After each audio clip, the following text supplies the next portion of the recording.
on video. And singer Nivea is opening up about her health, revealing she was diagnosed with leukemia earlier this year. The R&B artist says her treatments are going well and that she remains grateful for life and the progress she's making in her recovery. Get BIN News now, on demand 24/7 on the iHeartRadio app. Watch us on Facebook Live. Then hear us on WBOK1230.com.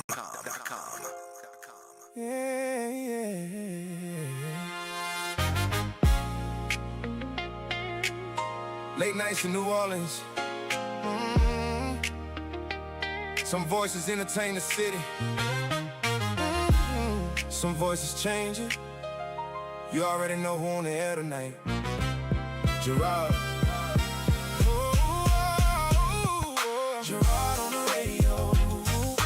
Whole city vibing slow. Late night lights in New Orleans glow. Everybody listen close. Gerard on the radio. Truth in the speakers for sure. From the bayou streets to the corner store. Whole city locked in.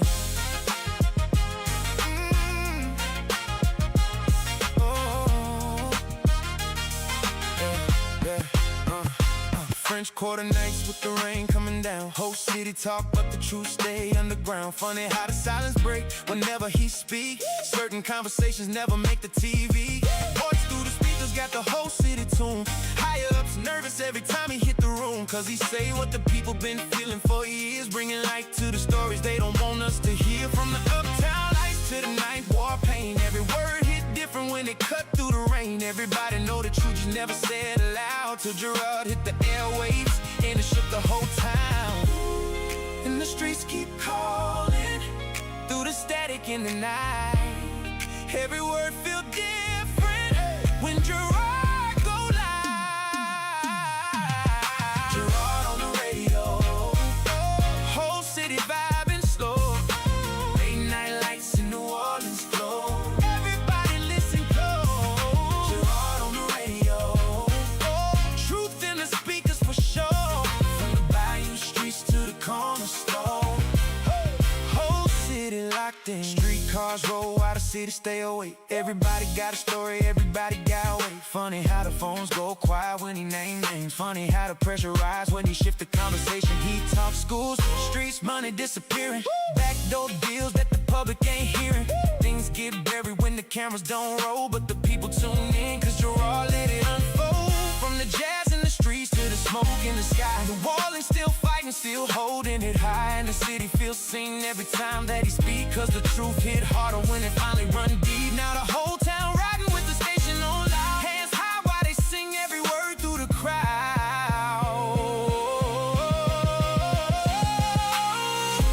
Can you feel the city breathing? Every late night conversation. Through the speakers, through the rain. Ooh, New Orleans, don't sound the same. Gerard on the radio. Whole city vibing slow. Late night lights in New Orleans glow. Everybody listen close. Gerard on the radio. Truth in the speakers for sure. From the bayou streets to the corner store. Whole city locked in. Yeah. You're now rocking with Gerard, the voice they couldn't silence. New Orleans, stand up.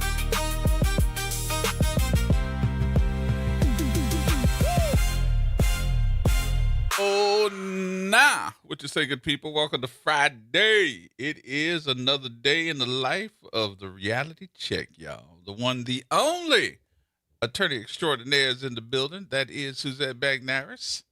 And, of course, we ready for Friday. You know, we call the show the reality check, but This ain't lately reality. it's It's been not- reality TV. It's been like reality TV. Because Like it ain't real. every day seems completely unhinged, unreal. Like this ain't real life. This ain't real. Stuff that is happening here is not real. It is not real. So I'm glad y'all tuned in for all of this fake stuff that's happening in our city. I'm glad to know it. Thank y'all so much for tuning in. Let's go straight to it. Your office. Some days your office is like, oh, let's have some I fun. feel like the And then- cleanup woman this week. And then this week has been like, The cleanup woman. yeah. Everybody's bringing their file from some other law firm where it has just sat on a dusty shelf, untouched for years. That has been the week we have had, being the cleanup crew. And just some of the stuff that has come through, we sitting there going, what? What? How'd this happen? That's the whole sentence. Do y'all go to work? I What? just need to know What? from my colleagues. Do y'all actually go to work? Like, what? Do y'all work on these files, or are you just out like going from club to club, What? party to party, What? festival to festival, trip to trip? Like, I just need to know. What? Asking for a friend. We asking for us. Yeah, because ain't no way somebody had an automobile accident in 2020 and this case still not resolved. And we sitting back and going, what? Ain't no way somebody slipped and fell in 2021 and their case hasn't started discovery yet. Like, what is going on? And it happened 3 years ago. Go to work. 3 Go or to 4 work. years ago. What? Go to work. So I had a conversation today. So we need to talk about, let's start from the beginning. I need to let everybody know that, when we were on the air trying to find out who this young lady was, who was this lady on the Instagram, who is this lady on the Instagram, what's her name, do anybody know her? We found her. And she found us. she came by the office on today and sat down and talked to her. I'm not going to discuss It's that sad. privacy. I'm just gonna say it's sad. It is sad. I've handled wrongful death cases. I've handled cases against funeral homes in the past. But every now and then a story comes along that just touches something deeper than the law. And this is one of those stories. The collapse of New Orleans cremation services is not simply about a business that failed. It's about trust. It's about human dignity. Yeah. And it's about our sacred obligation to honor the dead and protect the living. When someone dies, the family is often at its most vulnerable point. They're not thinking like consumers. They're not comparison shopping. They're not reading online reviews for funeral homes. They're trying to survive one of the most difficult times of their lives. And in that moment, they're placing complete trust in strangers. They're trusting funeral directors. They're trusting cremation providers. They're trusting that someone will care for their family member with the same dignity that they would have shown them themselves. Mm. And that's a sacred trust. I can't imagine, as a mom of 3 daughters, something happening to me, and instead of my daughters having an opportunity to grieve and to say their goodbyes to me in a dignified manner, that they're getting a call saying your mom's body has been evicted from the funeral home and you need to come pick it up from the morgue. Mm-hmm. And you need to figure out how you're going to pay for the services you've already paid for The second time. Right. without getting your money back. Yep. And then you're calling the funeral director, who is more angry that he has been placed on the news about this Mm-hmm. than he is compassionate and apologetic for what has happened. I'm just, my mind is just blown by the fact that what's on his mind, what's at the forefront of his thoughts, is that his reputation is being tarnished in the media. Right. Then about the bodies that he has over at the morgue decomposing. Mm-hmm. not cremated already. Right, not cremated already, decomposing Yes. because he did not do his job. And now he's not even answering the telephone. And mad at you. Because I tried to call his butt myself several times today, and it's going straight to voicemail. So either he has cut off his phone, he's not answering his phone, he's forwarding it straight to voicemail. But in either respect, it's not right. It is not appropriate. It's not the way you should treat grieving families or the attorneys who are representing them, trying to chase down the money that you took from them and did not provide the service. It just made me sick. It made me sit there, and Miss Tiffany is a very nice young lady. Oh, very nice. And you could tell that she's holding it together, but everybody has their moments. I really wish a funeral director who's listening to this can just give this family a break and let them cremate the body and move on to say goodbye and maybe pay you on the back end. Because this is ridiculous. Now, the person that has been brought into this wholeheartedly and has to deal with it is the Orleans Parish Coroner, Dr. Dwight McKenna, who's on the phone with us. Dr. McKenna? Yes, go ahead, Gerod. Hey, how you doing? First of all, thank you. Happy Friday, but thank you for picking up the phone and having some conversation with us because I think I asked you on when I was talking to you earlier. I was like, have you ever heard of anything like we have seen in the last week with this number of folks that's been evicted from this crematory?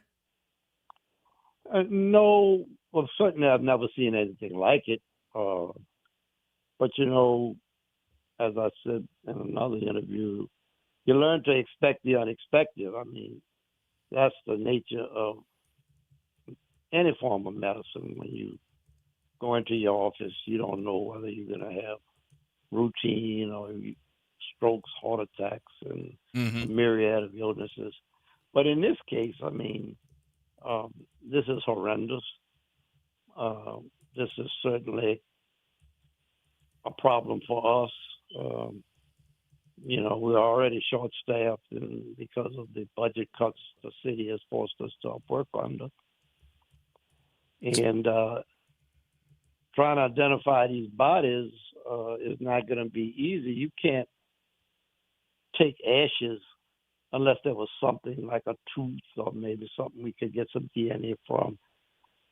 And then even if, by chance some part of the body didn't burn up and you could get,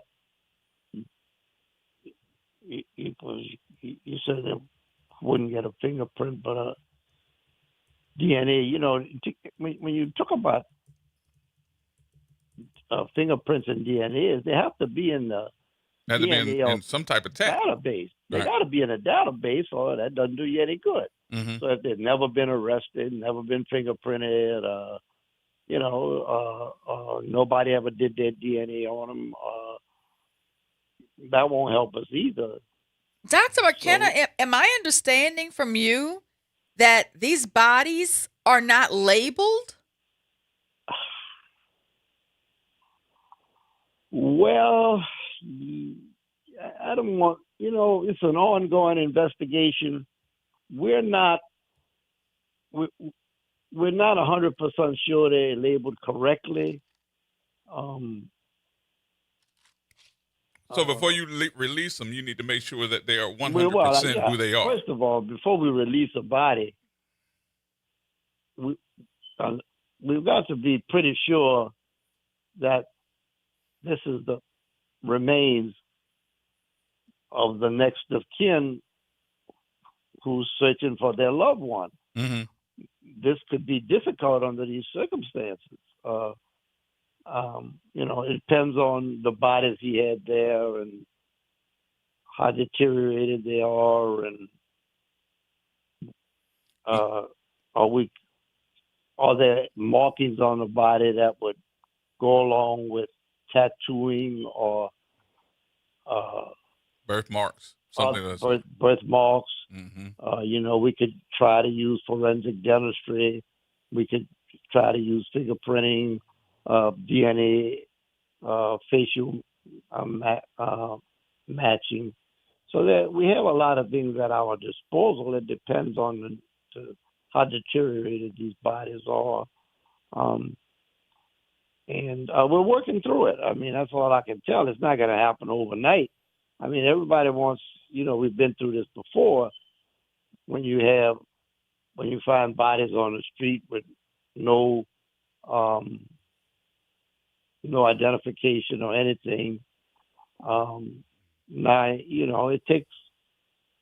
it takes time. And whenever you involve another discipline, for instance, if we have to involve fingerprinting, if we have to involve forensic dentistry, if we have to involve DNA testing, if we have to involve facial matching and through faces. But Doc, I hate to bring this up, but this is like the second time you've been through this year. I hate to bring up the tragedy earlier, but this is your second time going through that within a 12-month period.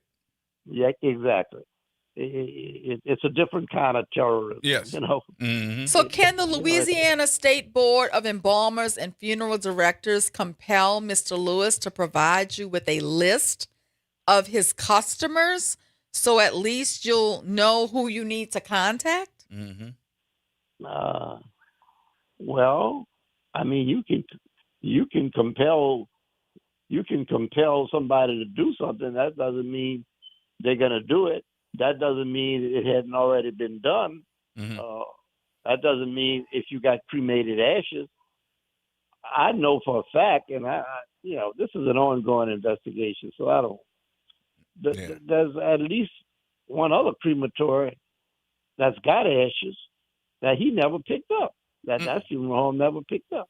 Oh wow! So they, at least in that instance, they know who he told them that is, but I don't know whether we have to be sure we can verify that. If we're absolutely sure, okay, then. So am I understanding you correctly that, and I don't want to get this into a situation where it sounds just so this gross. This is a legal matter, and it's you don't want to. This is an ongoing investigation there, and we don't know if we have all of the bodies. Mm. Well, we know we don't.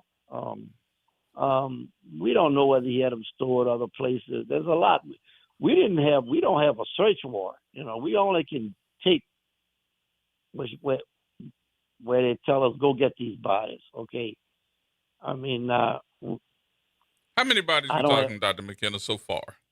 Huh? How many bodies we talking so far? Because it was told us 13, 14. 13 and 14 bodies, and then we've got ashes. So I'm confused because I thought it was just the folks that was cremated, but you're telling me that you also have bodies. Yes. Oh my God. Yes. What can we do to help? I mean, I know that's a lot to ask, but I mean, it sounds like to me you need some help because I'm not certain, but I just heard you say that your budget also has been cut. Well, I mean, give us time. I mean, we're going to do everything we can. Mm-hmm. It's just that this is a difficult task. And in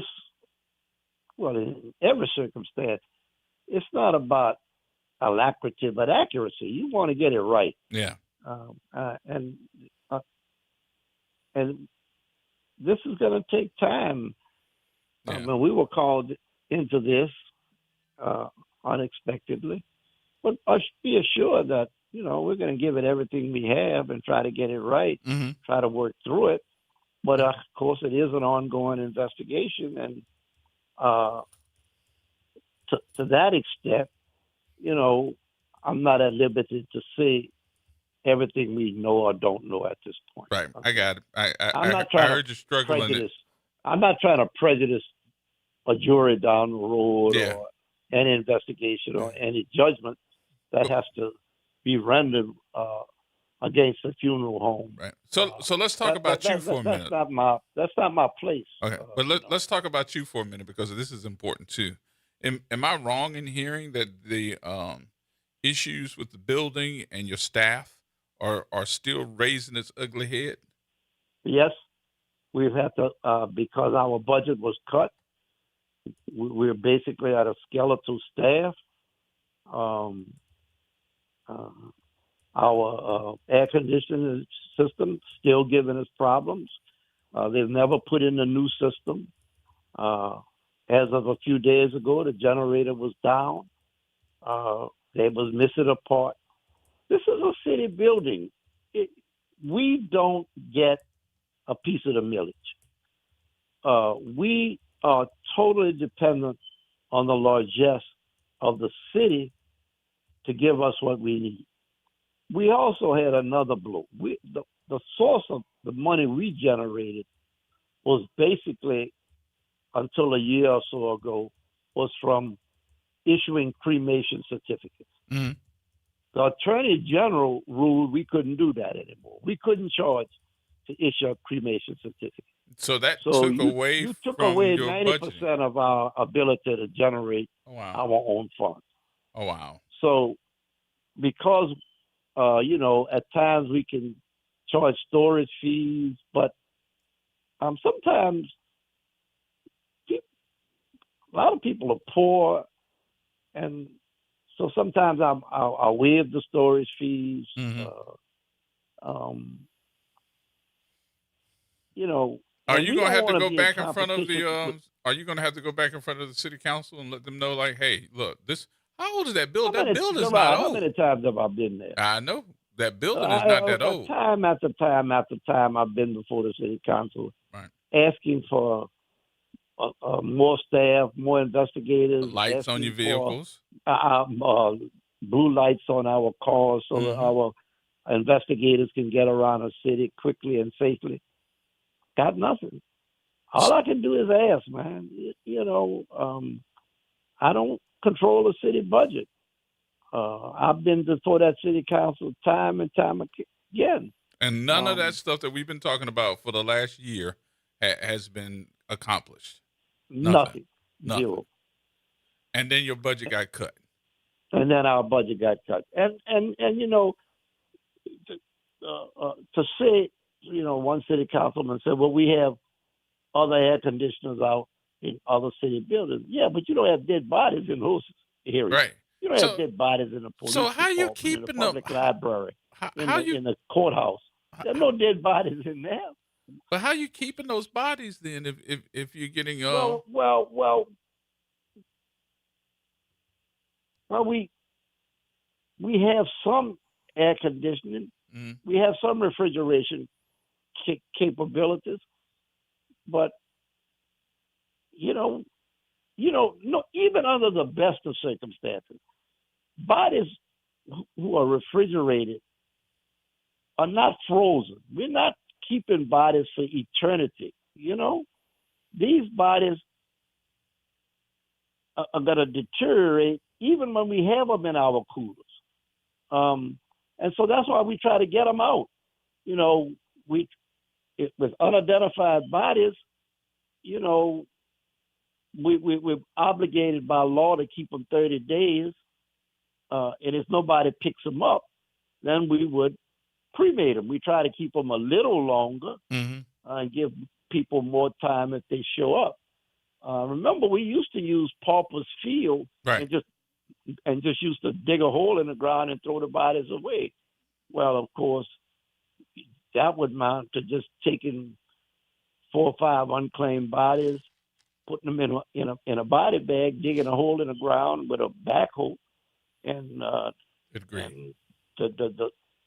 Pauper's Field wasn't really equipped. There was always muddy and rainy, and things would get stuck. So we got away from that. Mm-hmm.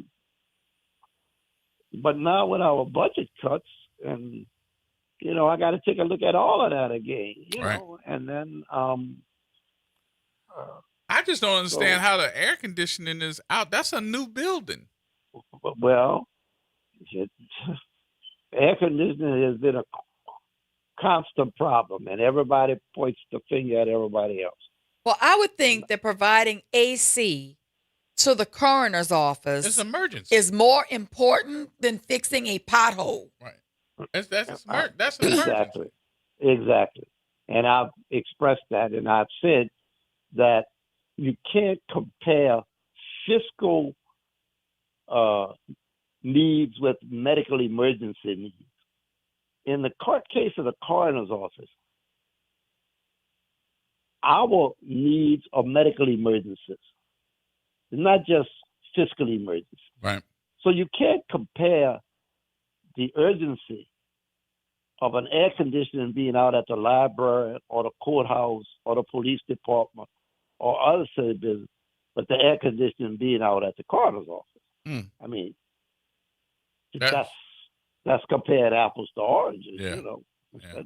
that doesn't work. But Well, Dr. McKenna, but we're going that's to what see we're if we can dealing talk with, about so, this a little bit more and try to get some people moving, start asking some questions for you again. I know we did it one time before. We'll do it again because this is important. It's imperative. But thank you for your hard work. I'm putting out here, too, that these folks that need to, talk to you about their loved ones, well, they you need can to do call the something. coroner's office. We taking all of the calls. Yeah. I think the last time I checked, we had able to identify 3 or 4 of the bodies, Mm-hmm. and the loved ones picked them up. But we still got a lot more to go, and so we're still working through it. All I can do is ask for patience and understanding, and This ain't your fault.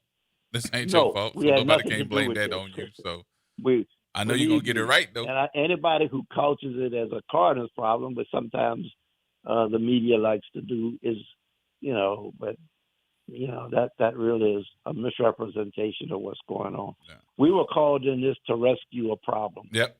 to clean up a mess. Yep. And we're going to try to clean it up. That's all I can say, Gerard. Dr. And it's McKenna, going to take time to clean it up. Thank okay? you and your staff for the hard work, but we do need to I talk more about appreciate that man. building. So Every now and then it's good to hear that people know how hard you're trying, and particularly my staff. Mhm. I have a great staff. They work round the clock, Yeah. and they're not well paid. They'd like to make more money. We don't have it. I don't set the budget. Mm-hmm. And these are dedicated, hardworking employees, but they're human beings. We're subject to delays for many, many reasons. Much of it is beyond our control. Yeah. So when you look at, we were operating with we are the busiest coroner's office in the state of Louisiana. Mm-hmm. We were operating on a budget of around $4 million. When you consider that the Jefferson Parish and St. Tammany Parish coroner's office combined have a joint budget of $12 to $13 million, and we do more work than both of them put together. Good grief. Yes, You hear what I'm telling you? Yeah. Yeah. And we responsible for all of the mental health issues.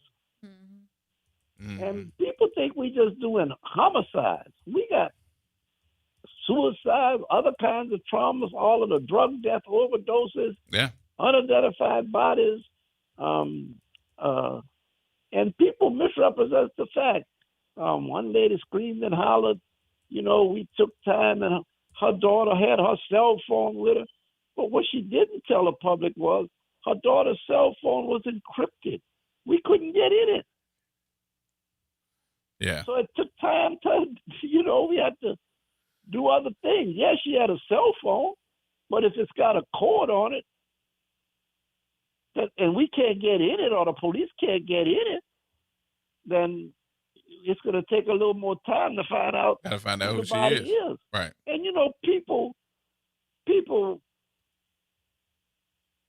the human nature, when you lose a loved one, is distraught.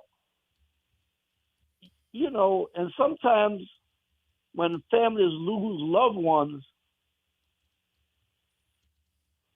their guilt feelings associated with drug overdoses, suicides, and other forms of death. And they like to push that blame or the resolution of that onto other people. And I am very, very humbled by my responsibilities. Mm-hmm. I am very empathetic, sympathetic with the loss of loved ones. I certainly would not want. I would glad I know where my mother and father are buried. Yeah, I heard you say that on the television. That I can understand how distraught people are if there's a possibility that might not happen. Yeah, yeah. And so it's not that we don't care, but you know, we're limited. We have bodies nobody ever picks up, and we don't want to be in competition with funeral homes. Mm-hmm. I mean, if we don't want people to think that they can just leave their bodies, never pick them up. We're going to cremate them, and then they can just pick it up and get them free. Well, that would put every funeral home in the city out of business. Right. And that's not what, so I'm very cognizant of that fact. Mm-hmm. So I'm as lenient as I can be, but at the same time, I don't want to put funeral homes out of business. So there's a catch-22. There's a conundrum there that, I have to work with. Yeah. So anything that we can do to help you, because I got to take my break.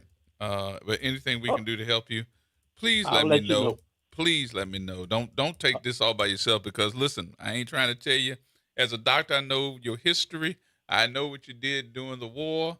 I know all that story, which a lot of people may not know. But you can't keep taking this and keeping it bottled up, because I saw how emotional you got when you were trying to tell everybody that, look, that's somebody's mama. That's somebody's sister. I saw that myself. And see, that'd be my second time seeing that this year. And that ain't nothing to keep in your system and bottle up. So as your friend, you got to let somebody know. I'll assure the public we're going to work and do everything we can. That's all I can say at this point. Okay.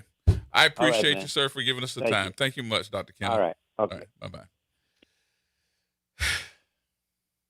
It's worse than we imagined. He's got 28 bodies over there and with no identification. Yes. With ashes. And ashes with no identification. And he said it better than anybody else. No identification with the ashes. And he's trying to find out if he can dig through it and find a tooth or a fingernail or something, because and he's saying, you can't do DNA testing on ashes. Some of the bodies are not with him. There was other crematoriums. Other providers. Yes. Have mercy. Let's take a break. I need a break. I need a drink. I need a drink too. More coming up, y'all. We'll take some of your telephone calls.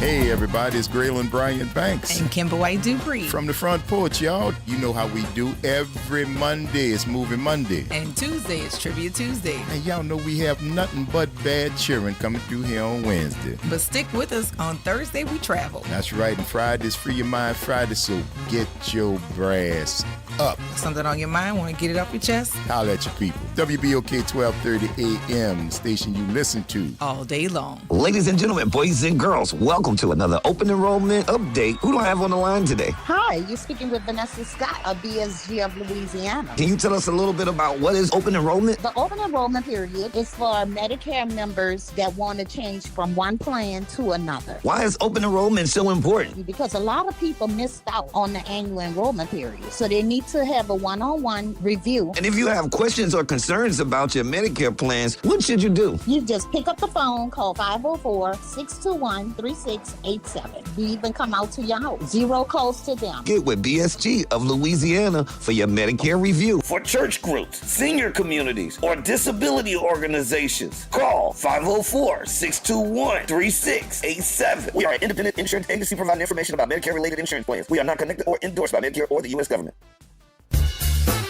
This is Andronica Morris, host of Put Housing First. Join us every Tuesday at 12 o'clock, where we will discuss how housing affects every aspect of our lives and what's necessary, what's needed to guarantee housing for all. Join us every Tuesday at 12 o'clock as we dig down deep onto the issues that affect all of us.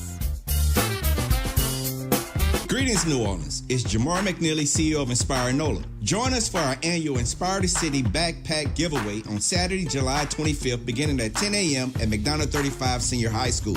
Students will receive a free backpack filled with school supplies while supplies last. We also have limited laptops, gas cards, and more. Be there Saturday, July 25th, 10 a.m. at McDonough 35 Senior High School. Let's inspire the city. Making a difference in the community. WBOK 1230 AM. Here we go. The reality check on WBOK 1230 AM. All right, folks, welcome back. Gerard Stevens with you, with my drinking buddy today. Thank God it's Friday. We need a drink, man. All I can say is, I think Dr. McKenna needs assistance. First of all, I think NOPD needs to be involved in this because Louisiana law criminalizes several forms of improper handling of human remains. Mm-hmm. And I think that this funeral home director, crematory director, has mishandled human remains. There is no way those bodies and those urns of ashes should have left his crematory without the person, the decedent, being fully identified and the next of kin contact information being provided. If you go to pick up your loved one, the last thing you want to be able to do is say, maybe this is Joe. Maybe. With no, and they had the lady that came, picked it up while they had the little black box. She opened it up. Everybody saw it on television. And the only thing you saw was white ashes. No name, no nothing else. Absolutely not. This man needs to be arrested. NOPD, you need to get off your laurels and go over there and arrest this man. You know, that you can arrest him for unlawful disposal of human remains, Louisiana Revised Statute 8:652. You know, as these bodies are decomposing, I think this is mutilating human remains. Louisiana Revised Statute 8:654. I mean, you need to find some kind of grounds. Go over there, arrest this guy, and investigate who these bodies are, and has he turned all of them over to the coroner's office? And where are the bodies? And where are all of them? And some, yes. Some of them are other places. Yeah, where are all of the bodies? You need an inventory of everybody he was entrusted to embalm, cremate, whatever, prior to the eviction. And then I have a problem then with OPP, with the civil sheriff's office. You went over there and you conducted an eviction, and you did not make sure that you had chain of custody information for all of the bodies you picked up and all of the urns you picked up. You should have made sure, you had to have been able to foresee that this was going to be a problem on the back end. If you didn't know who the remains belonged to, who the remains family is, you had to foresee that was going to be a problem. Why didn't you catalog this properly before you removed it from the funeral director. I'm having a problem with this. Piece of furniture. No, it's not like you're picking up a file cabinet or furniture to evict someone. You're picking up a loved one of someone. You should have done a better job cataloging who these people are and obtaining the records pertaining to each body you were taking custody of. You could at least give him a sticky note. Absolutely. At the very least. Even though that sounds ignorant, you could at least put a sticky note. I mean, this is ridiculous that you would just pick up these bodies without a plan for how you were going to meaningfully identify these people and identify their next of kin. What kind of incompetent foolishness is this? What word did you use? Incompetent.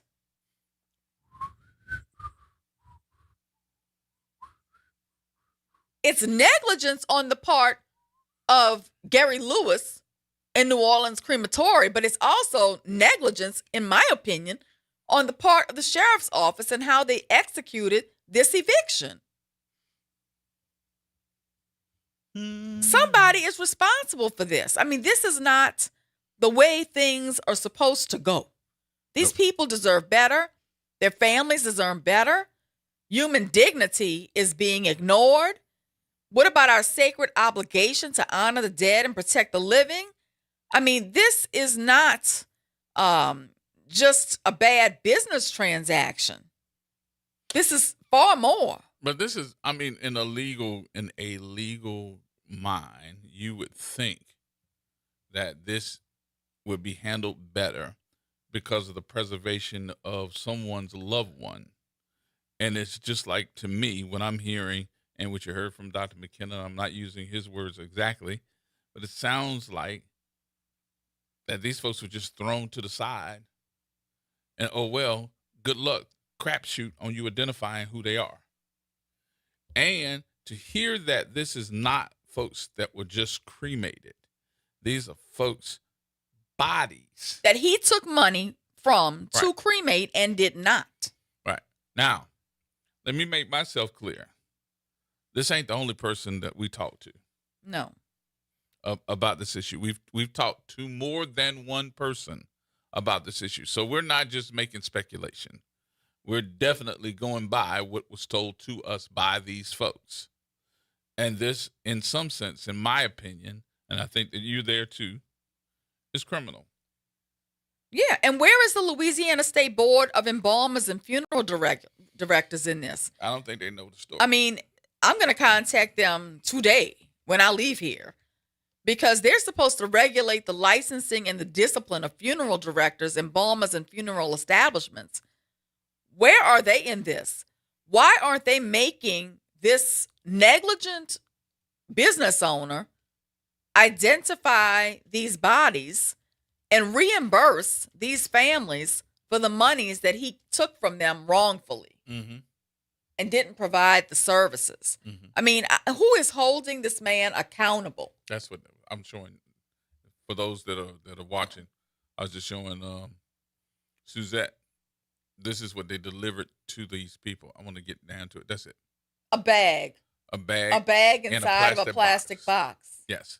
A bag of ashes in a plastic box. No label, no nothing. That's it. Just saying that's your. To me, they executed this eviction without a plan. I tell you what, we'll take our break here since we're close to it. I think we're 1 minute out. And then, Naira, what I'm going to do, I'm going to send you this story. I want you to play this so that everybody know what we're talking about when we come back. As soon as commercials play, you can go right into it. All right? More coming up, y'all. Everybody hold tight.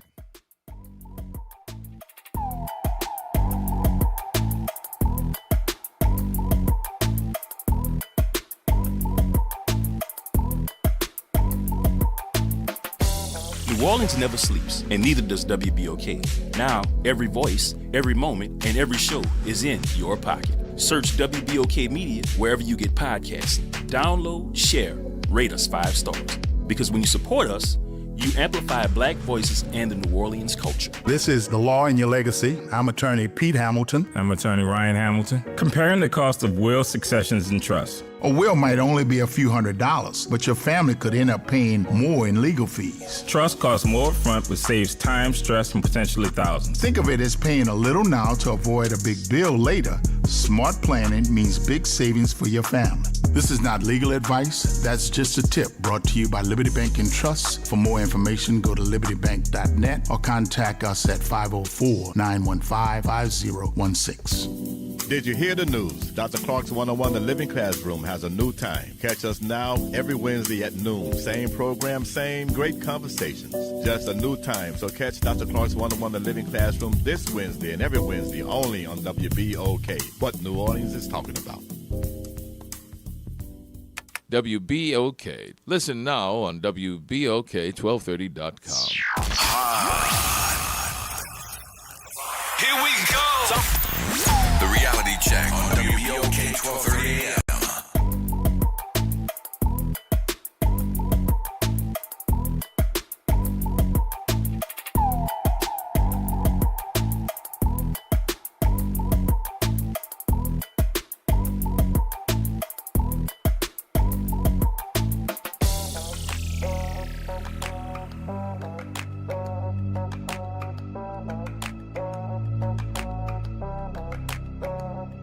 Welcome back. I'm Sala Kim. A major follow-up now to a WDSU investigation of families searching for their family's ashes for months after the funeral home owner was evicted. The family got ashes after we got the owner on the phone. WDSU investigator Aubrey Killian uncovers that 28 bodies were sent to the coroner's office. We saw you make that phone call yesterday, Aubrey, and there may even be more bodies. That's right, Sala. A lot of new details. We've been staying on top of this story, and the coroner's office said they had to take in bodies from the New Orleans funeral and cremation business, and we're told that some were decomposed. Meanwhile, the family with ashes, they've got a lot of questions. In the box. Wow. It's just ashes. No label or anything saying nothing. Deanna James has been searching for her family's ashes since May. I say we probably notified maybe 7 because it was the weekend. You might remember her story that aired right here on WDSU Monday night. The ashes were delivered Monday after she and I spoke with Gary Lewis, the owner of New Orleans Funeral and Cremation Service. The sheriff's office says he was evicted from his property last week. It feels great that we do have the ashes here of our loved ones, but it's still no closure because I don't know if this is him in this box. And here's ring video of staff, she says, delivering the ashes while her daughter was home. She questions the timing and why it took so long. I don't even know who it is in this box. If it wasn't for WDSU, we wouldn't have these ashes as of today, as of yesterday at 5:57 p.m. Should it take a news station to get involved? It shouldn't take a news station to get involved. While the owner says he's contacting families and issuing refunds. We don't even have the money to even do another service for her. No one is answering the phone at all. My mom is in the middle. Tiffany Coleman lost her mother to cancer in June. What would make this right is for the owner to either refund us so that we can find a good funeral home to do it for her. That's the only thing I can think of right now that would make it right. She provided WDSU Investigates records showing that she paid New Orleans Funeral and Cremation Service more than $1,400. She says she never got her mother's ashes. Feeling like I failed my mom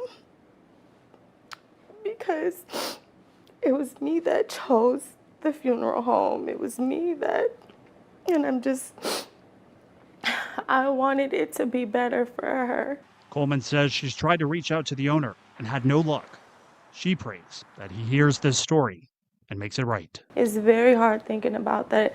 Maybe I didn't do my best. Maybe I should have chose differently. Maybe I shouldn't have gone with what I thought was more reasonable, but I didn't have it to give. You didn't fail your mother at all, so please, you didn't fail your mom one bit. Thank you. I'm the only child.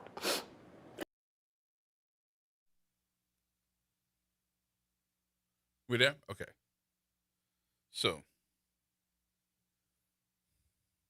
504 582 9422. For those of you that didn't know the story, now you do. Unbelievable. And just to follow up, she has contacted him, and he told her that he didn't appreciate her putting him on the news. Yeah, not condolences, my condolences, or we sorry for the mix-up. Right. Then she asked him for the refund. He told her he was going to send it. It's been 4 days. And now when you call his phone, he doesn't answer. Nope. At all. It goes straight to voicemail. It's this type of story. I don't know if I should say. I'm not going to say that. Yeah, I am. It's this type of story that make you really go looking for folks. It's horrible. Because if you like me or anybody else, you can't do nothing to my mama, living or dead. You better take care of my mama. And I can imagine, after speaking to this young lady, just the heartache that she's going through, but she's trying to hold it together. And we need to make sure that we are holding them accountable for making sure that not only just her mother, but the other 27 or 28 folks are going to be taken care of. I'm going to tell y'all, I'm hot as fish grease behind this story. And I'm going to pursue him. I'm going to keep calling him. I'm going to go find him. I'm going to sue him. And I'm going to see if I can get his license taken away so he can never do this to another family again. Mm-hmm. He does not deserve to have a license anymore after doing this way. But I'm also not too satisfied that the total responsibility just ends with him. Yeah. Because these people don't know where their loved ones are and if what's in the box is their loved ones. What you say, cousin? How you doing? Hey, cuz, hey, how you doing? Look, I talked to this young... And Attorney Extravaganza there. Yeah, I talked to this young lady today, and I said, Coleman. I said, are you any kin to our folks? I said, my cousin. She said, I don't think so. I said, okay, all right. But you know he kin to everybody. She said, I wish I was. And I explained who you were. Okay, G. Seriously, by her being a Coleman, do the hookup. You know, I've got the connection with Rhodes and with my church, and we see what we need to do with her. So, you know, just do the introduction and we'll go from there. Okay. Thank you so much, Mr. Coleman. So look, I'm gonna go a step further. Let's make sure all of us, everybody that's under the sound of our voice, whether they on the online, whether they internet, whether they listening to us on the FM or the AM, let's all get together and bury this young lady's, or at least cremate her remains, because it's been since June 10th. Right. Let's do it up right, because everybody gonna go through times like this when situations happen beyond our control. This is when the family and the community come together to make a bad situation right. Do we want to put together? Yeah, let's do that. Yeah, let's put together what is that? GoFundMe. We'll put together this GoFundMe and do it today. And yeah, like I say, I got my end covered. So whatever else, you know, we roll with it. But like I say, between the Rose Funeral Home and my church, you know, we'll do something presentable, and let's put it to rest that she, because see, I believe for the only child, you know, when you come up being the only child, you can't lie on your brothers and sisters when something come up broke in the house. You know it's you. It's gonna be you and you only, or your little play friend. Yeah. So anyway, that's just the fun part of that only child in the house. Mama just look at you because I know it's you. But when you got sisters and brothers in the house, it's always somebody else. Yeah. So those who came up with sisters and brothers, they know what I'm talking about. And those that came up the only child, they know what I'm talking about too. Yeah. So okay, I'm finished. Take care, and y'all, everybody listen, enjoy the weekend. I appreciate it. Thank you, sir. Thank All you. right, cuz. You know, all right. We also know we need people to start calling, emailing the city council and the mayor's office about the air conditioning and the refrigeration at the coroner's office. That's ridiculous. That needs to be a priority. People budget. here, air conditioning in this context is not about comfort. This is about public health. It's about workplace safety. It's about preserving remains. This is about maintaining appropriate environmental conditions for the respectful handling of human remains. These are operational necessities, not luxuries. If refrigeration systems are not reliable, that's not merely an inconvenience. It can affect an office's ability to carry out one of its core responsibilities, which is the preservation of human remains. So I think at this point we need to email the city council members and the mayor and let them know this needs to go to the top of the list. I mean, this is a substantial priority. Refrigeration and air conditioning at the coroner's office. All right, here we go. Matthew.Willard at NOLA.gov. Jean-Paul J.P. Morrell. His is jp.morrell at NOLA.gov. Amy McCarron is amy.mccarron. That's spelled McCarron at NOLA.gov. Leslie Harris is Leslie spelled LESLI .Harris at NOLA.gov. Freddie King III is Freddie.King at NOLA.gov. Eugene Green is Eugene.Green at NOLA.gov. And Jason Hughes, Jason.Hughes at NOLA.gov. Get them emails to going. Let's get it done and let's get it going, because this ain't going away. We need to make sure that we take care of our own.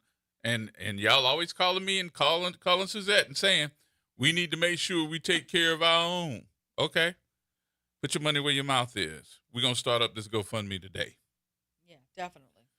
And see what we can do to get this done and get it done quickly.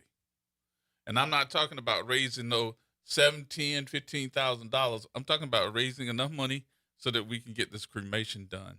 Because this is apparent that it was not done by us. It was not done at all. Since June 10th, her mother's just been sitting. That's over a month. Since June 10th. No closure. None. And we got another one, too, that we're probably going to bring to the table to have a conversation. Very nice man. I won't give his name right now, but very nice man. Had a conversation with him as well. His ex-wife. So we'll talk about that, too. All right, we'll go a little bit minute. Yep, we got about a minute. Go a little bit earlier for news. We'll come back, have some more conversation, because we do have some other stories I know that we need to get to, because you've been biting at the bit. More coming up, y'all. Everybody hold tight.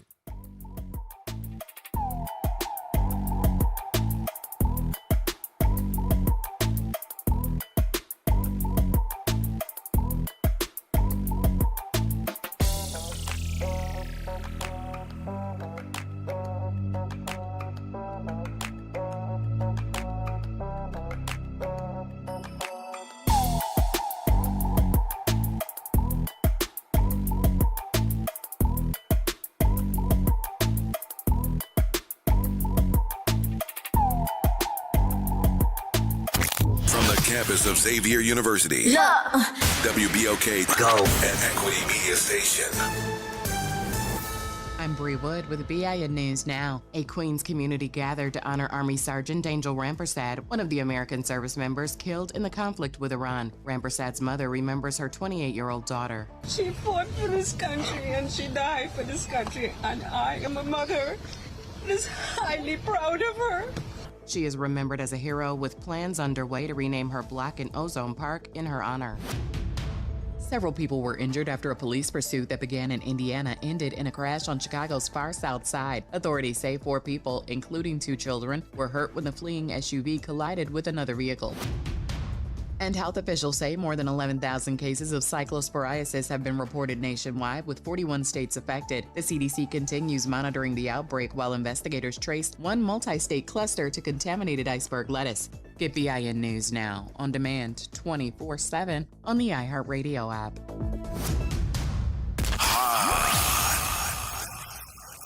Here we go. The reality check on WBOK 1230 AM. All right, folks, welcome back. Welcome back. It is Friday. Boy, a lot been going on this week. I'm glad today's Friday. You said something too that was funny, but I can see it happening. We got a new nickname for you on today. It is the Attorney Extraordinaire, but you are also Margarita Girl. No, I'm Margarita Girl today. I am running for the border as soon as I get off of this air right here. But this ain't all, y'all. Y'all ready for this? You need to call somebody for this one. Y'all need to call. Hello? Hello? Y'all need to call somebody and tell them they need to get online for this one, because this one going to blow your mind. Ladies and gentlemen, it's Margarita Girl. Well, this is another one. This is a national news story. Congresswoman Nancy Mace has introduced a resolution that would eliminate official recognition for congressional caucuses and staff organizations organized primarily around race, ethnicity, or national origin. She is targeting the Congressional Black Caucus. What? The Congressional Hispanic Caucus. What? The Congressional Asian Pacific American Caucus, and numerous congressional staff associations. She wants them dismantled. She don't want nobody. She doesn't want them officially recognized. She says that government should not officially recognize organizations organized around race. Now, the Congressional Black Caucus was formed in 1971. At that time, only 13 black members of Congress served in the House. Remember what America looked like then? The Civil Rights Act had only been law for 7 years. The Voting Rights Act had only been enacted just 6 years earlier. Segregation had only recently been declared unconstitutional. Many black elected officials were the first or the only persons of color in their state or district. So the Congressional Black Caucus was created because black lawmakers believed they needed a unified voice on issues disproportionately affecting black communities. Their original mission was not simply to represent black Americans. It was to ensure that people who historically had little access to political power had someone advocating for them in Congress. I'm sorry. Right. So now they want to dismantle it. What else is new? So the Congressional Black Caucus has played a major role in advancing legislation involving voting rights, fair housing, educational opportunity, criminal justice reform, economic development, minority business programs, health disparities. They advocate for HBCUs in Congress. They do international human rights, including opposition to things like apartheid in South Africa. Some of their most prominent members are Shirley Chisholm, John Lewis, Barbara Jordan, James Clyburn. I mean, these are the people who created this movement. And now they just want to dismantle it because they say that congressional caucuses should not exist to just advocate for a certain race because they represent everyone. And then Mace says, if a white caucus would be unacceptable, then a black caucus should also be unacceptable. What white one? No, she said if they tried to form a white caucus, I would suggest they have a white caucus. I guess they got plenty of white caucuses. They just don't call them white caucuses. You know what they call them? They call them Congress. They call them Congress. Or they put together these committees to act for all of these different committees that have hundreds of millions of dollars in political advertising, political anything that you see all over television during any races, and also those lobbyists that lobby those folks to say, hey, let's make sure that we get our bill passed. Those bills don't pass just because you think that they heard about them. Somebody has gone to every last one of those senators and said, I need to take care of you and make sure that you got money in your coffers for your next campaign, but I need you to vote for this bill coming up. And that's how all these folks stay on talking points, make sure that they get there to get that money so that it'll be able to say, I got hundreds of millions of dollars to run for office. And the other part of it is we don't know who the lobbyists are. We have no idea. They're just putting forth any and all legislation on a national and state level that's anti-black. Yep. Anything that's anti-black. Anything that's anti-black, that's what they want to do. They don't want us to have anything left to advocate for our interest. You know what They disturbs? want no part of or no point of organization. You know what disturbs me though? What disturbs me is the fact that we have so many things that are being torn apart that by the time someone gets in the office that wants to correct the damage, it's going to take years to correct it. It's being torn up in a day and years to correct. Mm-hmm. And that's not even talking about the other folks that are going to look around and say, let's do this and let's do that. And let's go ahead on and put together another committee that's going to say, we're against all of this stuff. I was actually saving that so that you can see it. Did you see it? I did see that. I saw the Instagram post. Yeah. So I know that. I said, I'm going to send that to you because I know it's going to make you hot. Oh, it is making me hot. Let me tell y'all what we're talking about because y'all can't see what we're pointing to. So Hanno has performed its hostile takeover of Gust. I'm going to say hostile because you just don't know how hostile it got. We attempted to stop it with a TRO. The federal court judge would not grant the TRO. So our client, Cynthia Wiggins, and the Gust management team was given 1 day to get out after operating for 26 years at Gust. We had to fight them to get the 1 day extended to 5 days. The first thing they did was went in and fired everybody. And then they told them they could reapply for jobs at Hanno. They came in with Hanno police to take over. I would call that a hostile takeover. Just about. Now, after not giving Gust enough money to operate, where they were forgoing their management fees in order to keep the lights on, in order to keep operations going. Now Hanno is all over Instagram doing all kinds of improvements. All of the painting. They done brought in. Bringing in new furniture. They brought in temporary air conditioning. Like everything that Gust management had been begging them to do in emails, in writing for decades. Right. Now that they have taken over, they're in there doing the improvements. So I'm going to say this. I'm happy for the residents that they're getting the improvements. But clearly, you withheld funding because you wanted that resident management corporation to fail.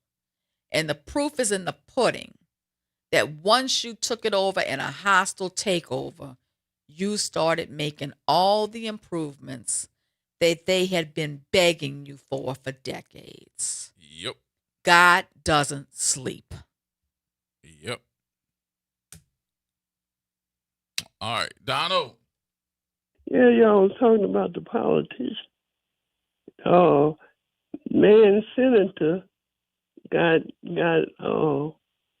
100 billionaires gave her money up to $112 million, and the people, do not like it. You know, they kind of independent people. You read about that? And billionaires are putting out their money For what? for election. Man senator, and she still might lose because the people is still upset about it. You know. Well, you got to also know that the Koch brothers do that every year. Yeah. So, but 100 billionaires donated money to her, and it got out to the people, and the people are upset about it. So she still might not win after getting $112 million. $112 million, and you mad? $1 million. Yeah. Good grief. Is she mad as Liz Morrell? Liz Morrell is upset. Because that Karen is hot. That Karen on there with a frown talking about something you can't even be. How can you talk about being my friend when you trying to get me sentenced to 80 years? You ain't my friend. Did you hear that? Yeah. But you know what, though? She realized she made a misstep. So she better watch herself. So let me kind of throw this out here, and I want everybody to understand something. See, when we're sitting back sometimes trying to figure out what in the world are they doing, why they making these decisions, you know, we can put that out here, but you can best guarantee at some point your phone gonna ring. And somebody gonna call you and say, I heard you say that, so let me tell you what's going on. That's on the inside. So a little birdie called me and said, guess what? Let me tell you why they backed off and dropped all that mess for Liz Morrell. I said, well, what happened?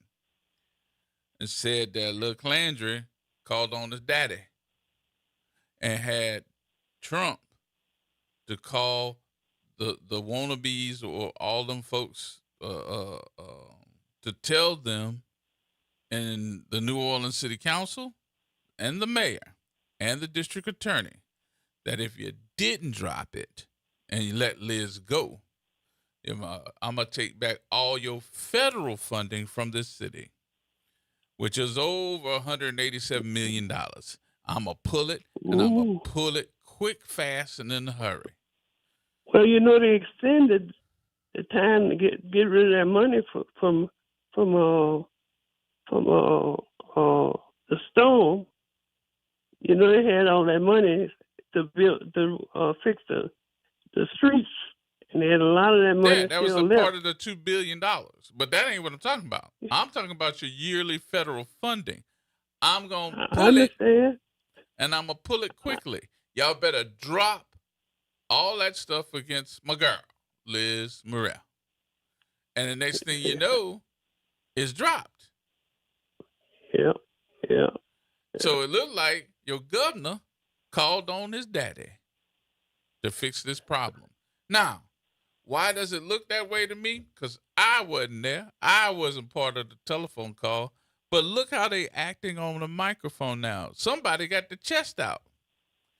It looked like Lil Clandry got more titties than Liz. Yep. Man, you wrong. So that's what it looked like to me. And he talking mess about. He called him out. He talked about JP on the microphone. Did you hear that? JP went on his Instagram last night and said that Fox 8 twisted his words and mischaracterized his statement and did a false story on him. And that's what his Instagram was last night. He got him saying that they whined and that they mischaracterized his story. Meow, meow, meow. But you know, Fox 8 does seem to be doing that a lot. Oh, don't start. Don't start. Don't start. But you heard the new thing, huh? Huh? Your president in a jam. He don't know what to do about the war.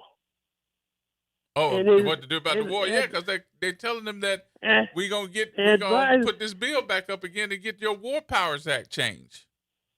But look, the advisors to start telling him the truth.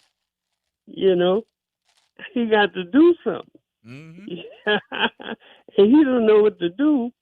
So he starts doing terrorist today. Is he crazy? He crazy, you know.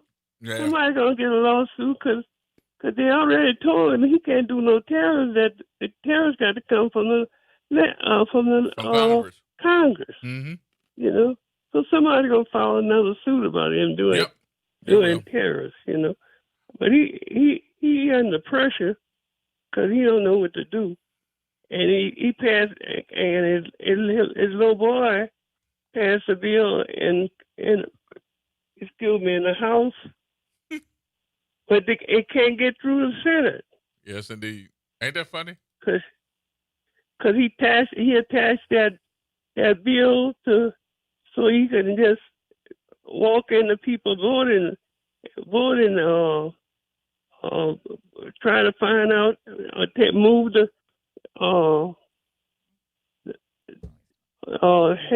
have power over the voting in the states, and that's part of the First Amendment. If Congress gave that to the states, you know, not to the federal government. Yeah, that is true. That is true. All right, Donald. Yeah. All right. Thank you, my brother. Appreciate you much. All right, Gallo, wait. What's going on, brother Gerod? Oh, boy, it's another day. It's a Friday. Man, all I can say is, man, God bless those families, what they're going through with their loved ones, man. That's sad, man. I mean, I wouldn't even know how to react. I wouldn't. If you can sit there and tell me, this may be yours, this may not be yours. Yeah. I mean, come on, man. That is like whack-a-mole with the dead. Man, come on, man. And you're right, Counselor. NOPD, get off y'all behind and go arrest that man. Make him do what he needs to do instead of hanging up the phone on him. Somebody needs to go arrest that man. But you talked about Nancy Mace. You know that lady is about 5 cans short of a six-pack. When she was trying to run for governor, she accused all these men of basically raping her. It's like 4 or 5, including her ex. I mean, she went all over the House floor making all these speeches and stuff like this, and none of it came to be true.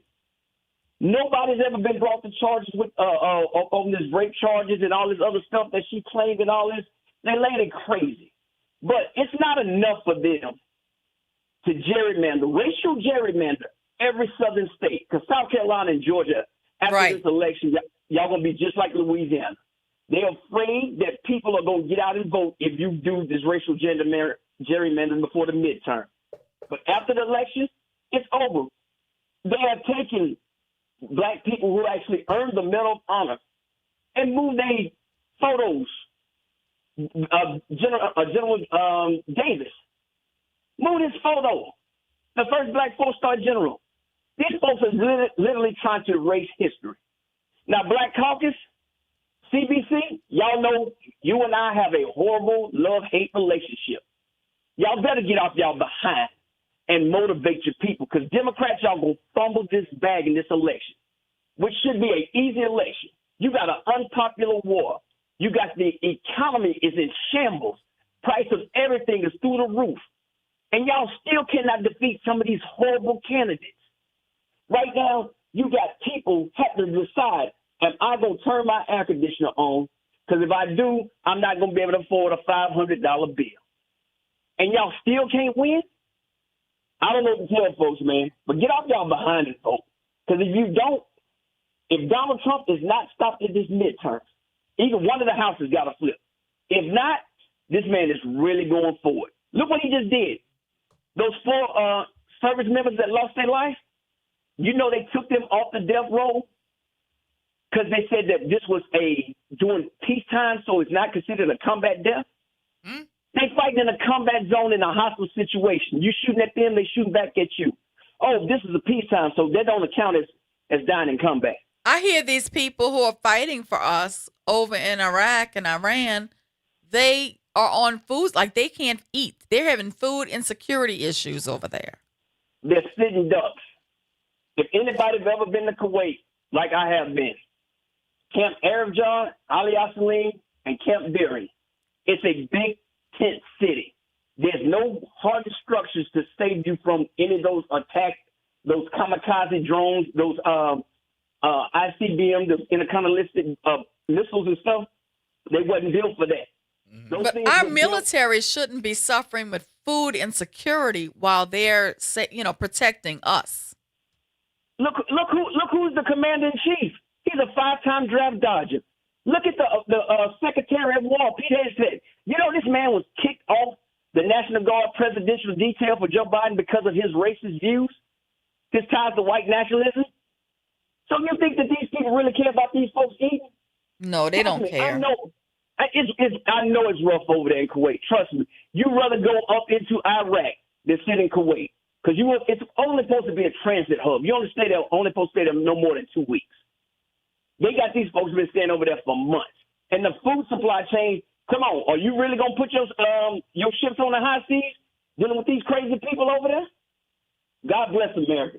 But that's crazy what they did to those four service members. A combat death is a combat death. Right. And I don't give a doggone what people say, but if you're a veteran and you think that's okay and you still support Trump, you need to examine yourself. But hey, you know what time it is, Gerard? It's Friday. Thanks for taking my call, my brother. It's 40 time. Yes, have a good one, man. Enjoy that 40. Enjoy that 40. All right, Galloway. More coming up, y'all. We got to take our break. We'll come right back. Take some more telephone calls. Get them in at 504-582-9422. More coming up next.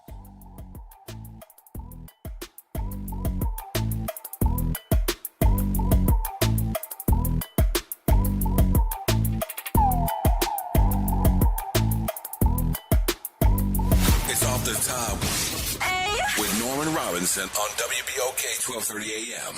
In nearly 50 years of covering Louisiana's justice system, I have never witnessed the indictment of a sitting state attorney general by an Orleans Parish grand jury or by a grand jury in any other Louisiana parish. That was big news. Then came even bigger news.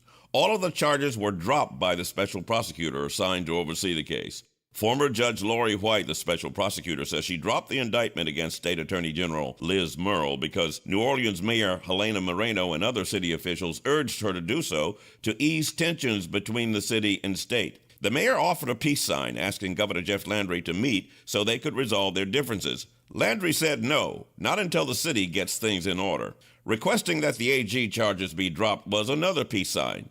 Landry still said no, thank you.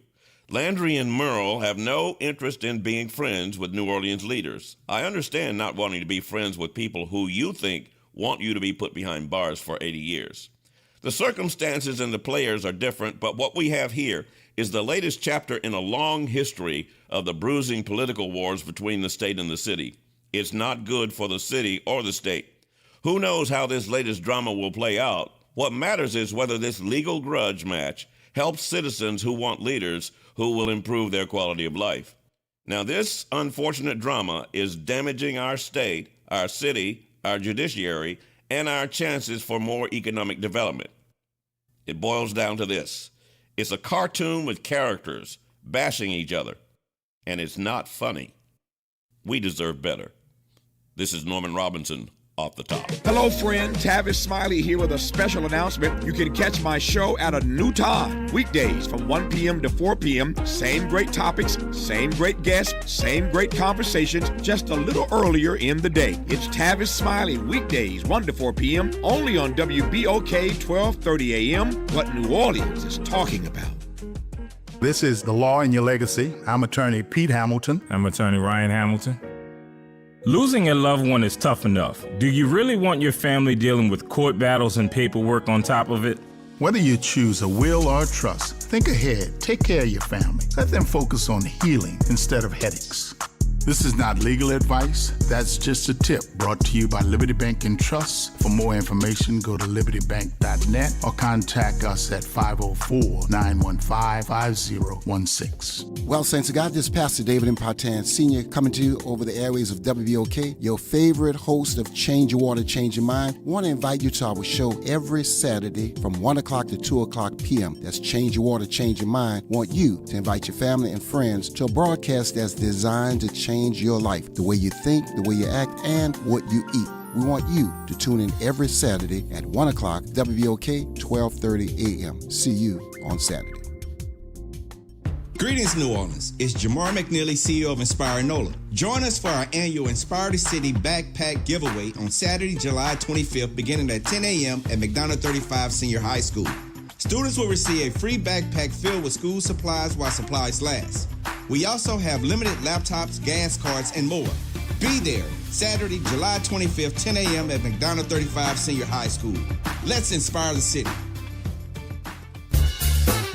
This is Andronika Morris, host of Put Housing First. Join us every Tuesday at 12 o'clock, where we will discuss how housing affects every aspect of our lives and what's necessary, what's needed to guarantee housing for all. Join us every Tuesday at 12 o'clock as we dig down deep onto the issues that affect all of us.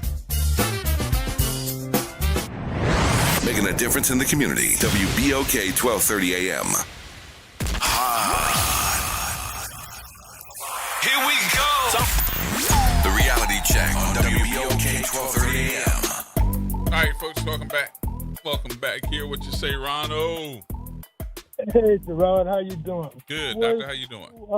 I just wanted to know, were you aware that Liz Murrow had to pay Cattle Parish $240,000? Yep. Yeah. Mm-hmm. That shows you what her presidency is, type of person she is. She's been attacking Democrats and black politicians from the get-go. So let's make a correction. She is not going to pay Cato Parish $240,000. You and me and everybody else in the state of Louisiana is going to pay it, because she was doing it in representation of the state. Right. You're correct. I got to tell you, I can't get her doggone office to respond to email, to show up in court, to participate in litigation. They keep shuffling around the attorneys. As soon as you get an attorney on the file, they pull that attorney off. They put another one on. That's how they delay cases at the Attorney General's office. I don't know what's going on over there, but you can't get anybody to move litigation in her office. They're very disrespectful to minorities. That's simply, well, to black people. I don't know about other minorities, but I know they are to black people. Well, I can tell you, we had a case for a 26-year-old black woman against them about 4 years ago in Jefferson Parish. They didn't offer that woman a dime going to trial. And we ended up getting a jury verdict for like $1.8 million. They challenged it. The judge gave them a new trial. We had to try it again. And the second time we tried it, we ended up getting $4.8 million from them. So they just delay. They don't really want to move the files. They don't want to pay black litigants when they have legitimate cases, but they keep getting hit for verdicts against them. Thank you for taking my call. This is terrible. Unfortunate. Thank you, Joe. All right, Ronald. Thank you, my friend. Have a good weekend. All right, you too. All right, James. Hey, how y'all doing? Good, man. All right, bro. So y'all have constantly referenced it, and exactly of a governor of ours keep on representing it as well. And the sister spoke about it, I believe it was yesterday or the day before yesterday, about the race baiting. We got to we got to get on our pivot. We can't keep on talking to these people about race. We can't make it a black-white thing. Even though that's what they started off, I know they started the whole black-white discussion. But we got to reverse them with their own game. Whatever that takes, I don't know how. Like I asked y'all a couple of weeks ago, and I asked the morning show yesterday, I believe it was, why not stop using our funding to pay the state? You know, I know that's a hard ask, but I think most of the people are saying without saying they don't give a darn what we do in the city as long as the governor don't get no help from us. So I think that we are in a unique position to fight in an unorthodox way. Are you saying don't pay your state property taxes? What are you saying? Don't pay your taxes to the state? no, don't pay your. Yeah, no, you got to pay your taxes. Everybody got houses. Well, not everybody, but people have houses. You don't want to lose not just state property taxes, but like put those events that's going on around the city and around town. Those ventures that may be hard for us to replicate somewhere else. Put those off for a little while. Like what? And let them That's what we're asking. We're trying to say exactly. Oh, we talked about this on the air a few days ago. Yeah, I'm talking about Mardi Gras. What I was telling you in response is, you're just going to hurt the little man who works in the tourism industry, who depends upon this money of tourism coming to the city to feed his family. And I heard you loud and clear, and I understand that. That's not my decision, but what I'm saying is I think that some of the little people are starting to say, you know what, we damned if we do and we damned if we don't. So what do you think is what's your analogy of how do we do this? Because if you're asking a question, more than likely you've had some thought more than just asking the question. As far as I made it, guys, I understand. I'm just sick and tired of Jeff, and it's taking like a lot out of me just to even ingest what he's doing to us. I mean, I think New Orleans is out in full throat signing the petition. At least I see a lot of people in line signing the petition. I don't know what the online petition count looks like, but we have to come up with some type of strategy to fight. We have to figure out some way, shape or form to fight. I don't know if that's the city elected politicians ignoring this man. I don't know, I don't know what our strategy is, but I know we got to do something. So I'm not talking about what they're doing. I'm trying to get us thinking in a forward moving direction of what can we do. I'm gonna let you have that part. You see what I'm saying? You're giving it to me? I don't have all the ideas, but look, I know we got to do something. Because like you said, Miss Suzette, bruh, I never been punched in the mouth and never hit back. Right. This is a bad position for me. I feel like I don't think it's the I feel issue. Like you're talking I all think you this, got to get rid of the person. This bull crap to me, personally. I think it's the person, not necessarily the issue. But it doesn't look like that there's going to be that many folks that are really gung-ho about removing the person if we can't get ourselves together. And am I talking about the recall? Absolutely. No. That there shouldn't be any question. That, and you're talking about the elected leadership. Right. And but there shouldn't be any question on who and what needs to be removed. And everybody has got to be on the same page.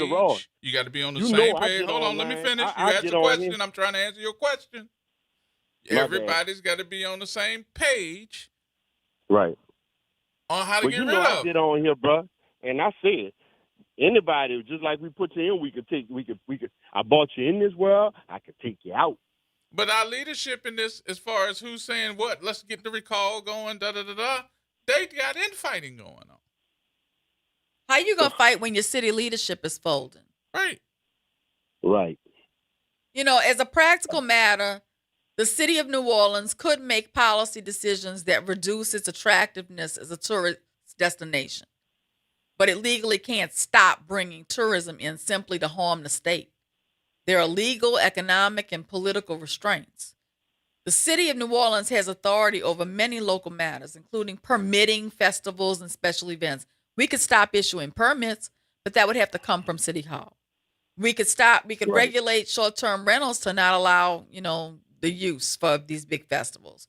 We could set local business regulations. We could do all kinds of things. We could remove our funding for tourism-related services such as sanitation, police, and infrastructure, say for Mardi Gras. We could cancel Mardi Gras.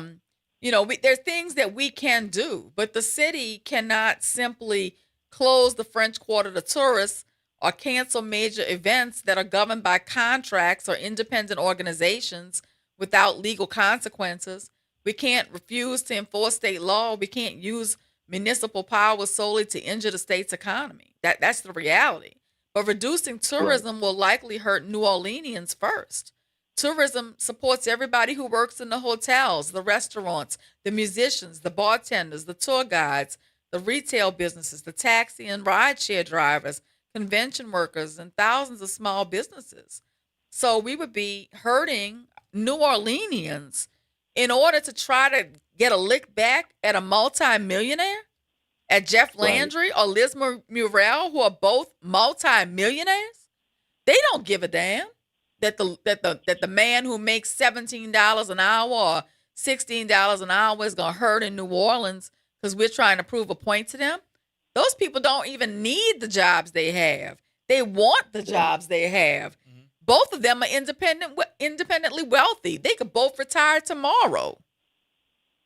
It's kind of hard to get a lick back at a millionaire when you're making $20 an hour. That's just the reality of the situation. It sounds like to me you're saying with your whole chest, everybody need to get their butts out and vote. Oh, absolutely. We would not be in this circumstance if we had self-respect and self-reliance and had voted for the black man. But yet, I had black people calling into this station, arguing me down, telling me the black man didn't have a chance, therefore they weren't going to throw their vote away. And you know what? That's another thing. Because we said that out loud, which is the stupidest thing I've ever heard in my life. Because we, as a community, because I'm part of it, said that out loud, now you have these people standing up saying out loud, well, we don't know if this person's going to have, if Jasmine Crockett's got a chance. Right. Because I had my daughter argue me down on that. She don't have the complexion. My daughter is in Jasmine Crockett's district, and she and I had a very heated debate because there was a white Democrat male running against Jasmine Crockett who was saying all the things that young people want to hear, right? But he was a white male. And I'm telling her, don't fall for it. Vote for Jasmine. Because Jasmine's not just fighting for black people. She's fighting for everybody, right? You wasn't on your own in your own house and family with that one. Because I'm telling you, I'm sick of these giant... Look, I'm just getting on the politics scene myself. So I'm asking questions. What can I do? Well, I don't know everything. I'm going to tell you. I'm going to say this. With my limited knowledge and voting experience, I have been saying this to my friends, to their children, to my children, inside my family, to youngsters, and nobody seems to be picking up what I'm putting down. It's all about the money. And you compromise your, Gerard, you're going to get a kick out of this, out of your booty hole. Oh, yes, indeed. Thank you. When you're thinking about the money. I'm sick. I'm just sick of it. I'm sick, and I just want to do something and don't know what to do. I feel you on that. I don't think I've ever been as frustrated as I am with politics and life in America, life in Louisiana, and life in New Orleans as I am right now. Getting ready to get like Callaway and just travel my life away and just say, you know what? I'm gonna stop right here and let them have it. You know, but we can't do it. You know, what I'm doing personally, I can just tell you. You ran me off my block. I can just tell you what I do personally to get through the day. Okay? What I do personally to get through the day. Do that all day. What I do personally to get through the day. You don't want me to talk, so I'm not. Can one of y'all be quiet while the other one talking? All right. No, go ahead. Go ahead. What you say? I mean, I'm trying to tell you the only thing I can do to get through the day in this particular climate we find ourselves in is try to educate my people, try to make sure they're aware of what's coming down the pipe from a political and a legal standpoint, you know, try to organize for things we can control, like the OIPM this week, right? What I try to do is keep swinging in my personal life. I'm not going to give up. I mean, I feel like the higher I rise, the more defeated my haters feel. Right. So, you know, I can elevate myself and I can try to pull up people around me with me. That's what I can do. to get through the day in this particular climate. It's very frustrating. I ain't gonna lie to you. It does feel hopeless at times. But, 2 years ago, 3 years ago, Gerard and I were on this platform trying to explain the importance of voting for Kamala instead of Trump, of voting for Wilson instead of Landry. And we just felt like we were falling on deaf ears. We tried to talk about voting for anybody but Helena. Okay? But nobody wanted to hear it. And you were talking to me with that one, but I'm just like, man, I'm sick of just doing it because okay, I'm doing it for my sisters or my brothers, and my sisters and my brothers get there and go have parties with them. Yeah, I get that, and I know it's frustrating. I know, but now we're seeing the downside of not recognizing the importance of our vote in the voting box. Yeah. Now we're actually seeing it in real life where people are being stripped of Medicaid, people are being stripped of food stamps. Our people are being stripped of jobs. We're being stripped of voting rights. Now we're seeing it in real time. Everything we warned was going to happen, and it's hard to watch. But, as a black people, we've been through so much. This is just another thing we're going to have to continue to push through and overcome. Absolutely. The fight's still in me. The fight has to stay in you, man, because we need everybody in the fight. Now, elections are coming up again. Are we ready? Are we organizing? No, we ain't ready. We ain't even got a Democratic hopeful. Who is going to represent us? Well, we do have a senator that's running. We just need to make sure that everybody know that he's running, and he's running against the Republican choice by Donald Trump. So they're gonna have hundreds of millions of dollars to throw in behind Julia Letlow. Right. So are we making sure that we know and can do anything to help Jamie run across this whole big state of ours and get the word out? They say that the farmers love him, and he seems to be talking a good game about farming. But what is he going to do here? Because we're not as big a farmer as those other areas of the state. Well, the beautiful part about it is the other areas of the state. The farmers have fallen out of love with Jeff. Most of we talk about those other peoples, but I really believe it's our own cousins in kind that's out there in them countries that just really don't have a contextual clue of what they're dealing with. They used to what's going on, and that's the status quo. They're gonna stick with what they know. Well, you just answered your own question there, and I hate to say it that way. They're gonna stick with what they know. So you have a Trump-supported white lady, and I hate to make it sound like it's about race, against a black farmer man. Man, everything is about race. Exactly. It is. They can't BS me with it. I don't care how you change up the language.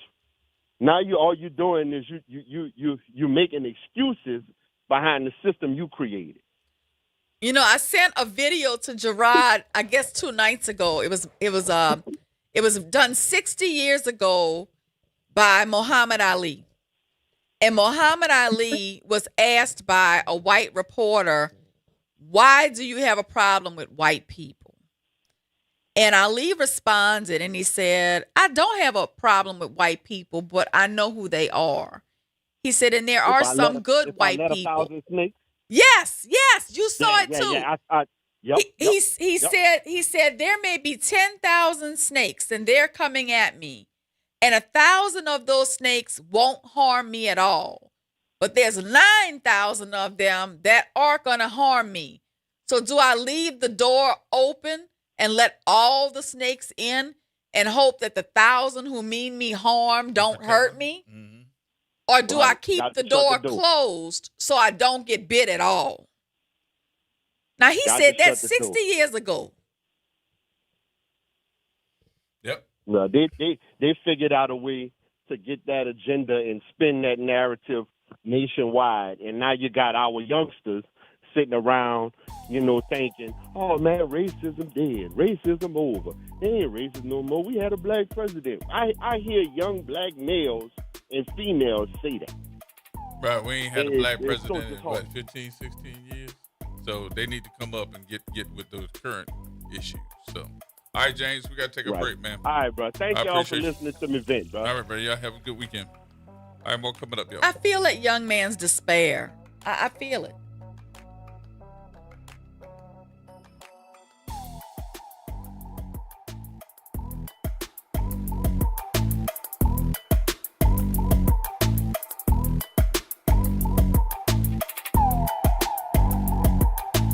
AURN News. South Carolina's Nancy Mace filed a resolution on Thursday aimed at Congress's most established minority caucuses, the Congressional Black Caucus, the Hispanic Caucus, and the Asian Pacific American Caucus, along with more than a dozen ethnic staff associations, both Democrat and Republican aligned. Her resolution would direct the House Administration Committee to pull official recognition from any member or staff organization built primarily around race, ethnicity, or national origin. In her release announcing it, Mace argued these groups function as government-sanctioned exclusion rather than genuine diversity work. Leaders of the affected caucuses, along with the House Democratic leader Hakeem Jeffries, pushed back hard, defending Congress members' right to organize around the communities they represent and rejecting the comparison to segregation. The proposal lands at a moment where Southern redistricting this year has already cut into Black Caucus membership. For AURN News, I'm Ebony McMorris.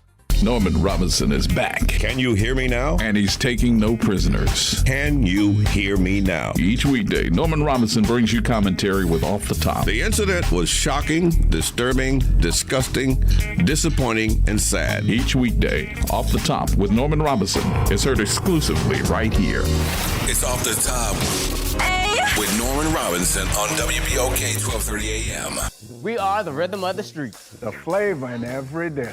The story in every song. We are New Orleans Tourism and Cultural Foundation. We help artists build the future of New Orleans. Because when the culture thrives, our people thrive.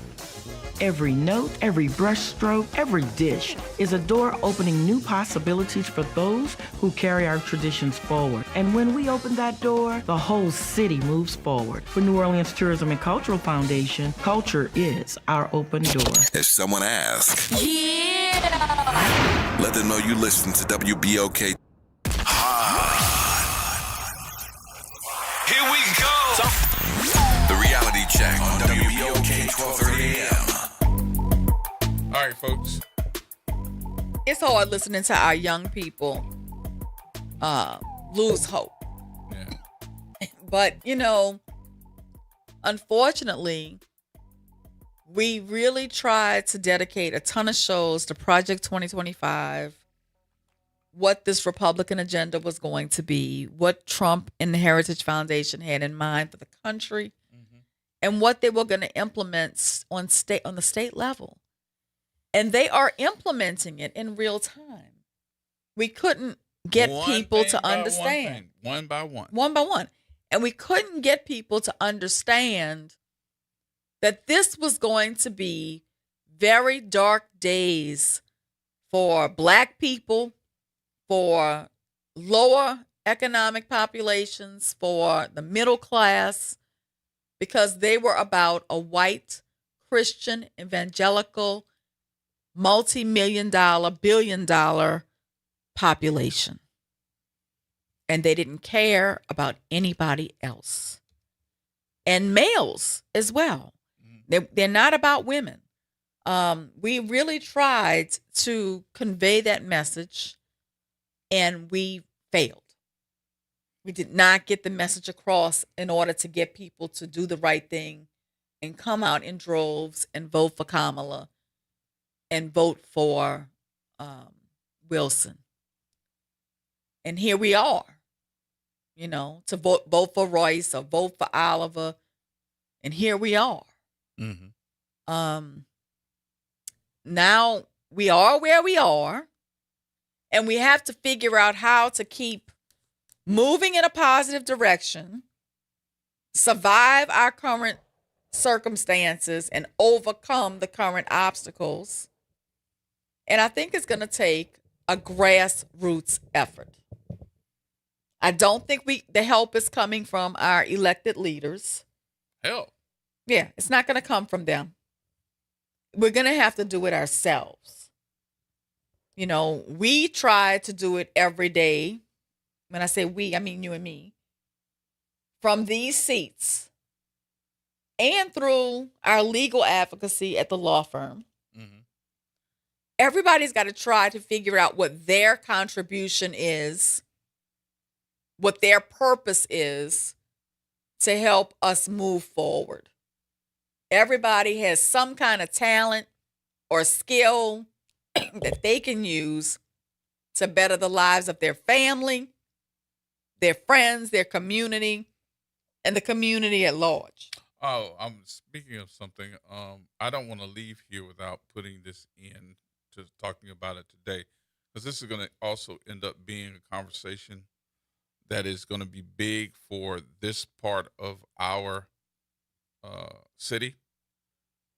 Effective on August the 1st, the state of Louisiana will enact Louisiana House Bill 568. That's Act 305, which significantly increases criminal penalties for smoking or vaping marijuana and certain other controlled dangerous substances in designed school zones. Yeah, who they coming after? They gonna come after all them kids? Who they coming after? All them black kids. You know why? Because the white kids at these private schools are doing coke. I'm telling the truth. They're popping pills. They're doing coke. They're buying high-end drugs. Yeah, they ain't doing marijuana. Our kids are smoking weed. Yep. Okay? Black kids, poor kids. That's who they're coming from. This is another situation where they criminalize crack with all of these long sentences and penalties, but they don't criminalize coke. This is targeted. This is economic, and this is racial. And if you don't see it that way, I'm sorry, you're missing the boat. Because it's not stopping these multimillionaires and billionaires and their kids from doing their drugs. Welcome to Louisiana. T-Bone. Good evening. How y'all doing today? Good. I'll try to be brief because I know y'all up against the clock. Here's my 2 bones to pick. 1, the Democratic Party knows they've suffered losses, severe losses in this state. They are, for lack of saying anything otherwise, the better second choice. You understand? Because they have the most backing nationally. And they should have the most donations nationally. But it seems like here, they want to operate like a mom and pop. And I'm sorry, G, I know you've had a number of the leaders on this very program try to plead their case. But look at what's going on.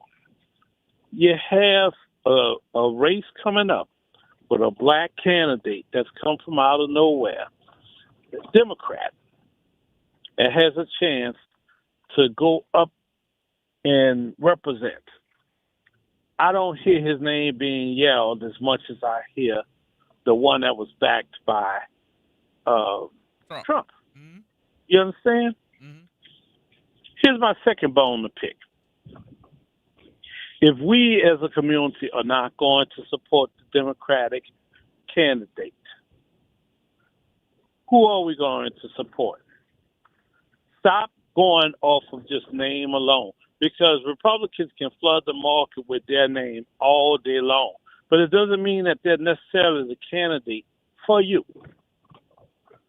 We, and I'm saying we, because the majority of the votes that come from the black community are on name recognition only, not platform, not hot button issues. We call about the hot button issues all the time to the station.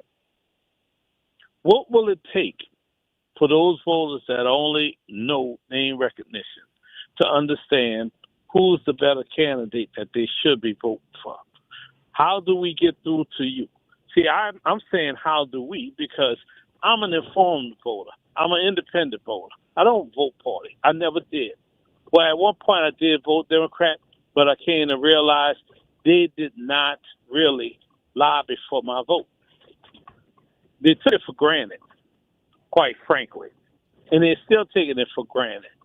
They think they automatically have the black vote. And the Republicans woke up and said, you know what? We don't need their vote anyway.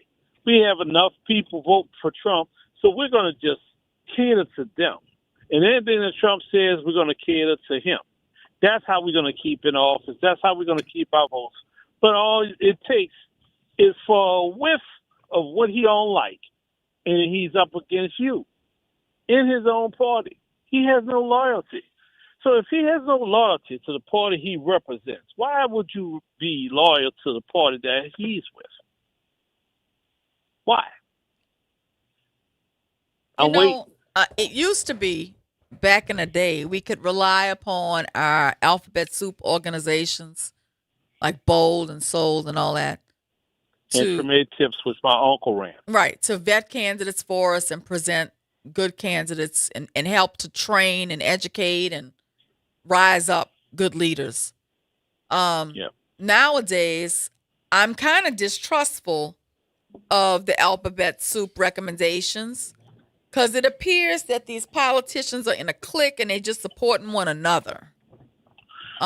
Here's the problem. You don't have the numbers in these organizations anymore. You don't have the political backing, the political strength coming from these organizations anymore. My uncle, rest his soul, passed away, Norman Smith. He was head of Trade Tips. He had us out there canvassing areas. We knew who was on the ballot and what they represented. You understand? You had Bold, you have Soul, you had all these other ones. And we used to see each other out there canvassing with respect. But you don't see that no more. No, you don't. Why? And now what I see is politicians who are endorsing one another just because they're in a clique of friends or they are related to one another. And they are putting in their own family members into political positions. So I'm very distrustful of political endorsements. I used but they're doing the same thing that white folks have done for decades, Counselor. That's what they're doing. I guess they are, but I'm not too sure they are vetting people based on their qualifications anymore. Nope. Prime example. Look at Lindsey Graham's kinfolk. They just got up in there. Now she's saying she wants to run.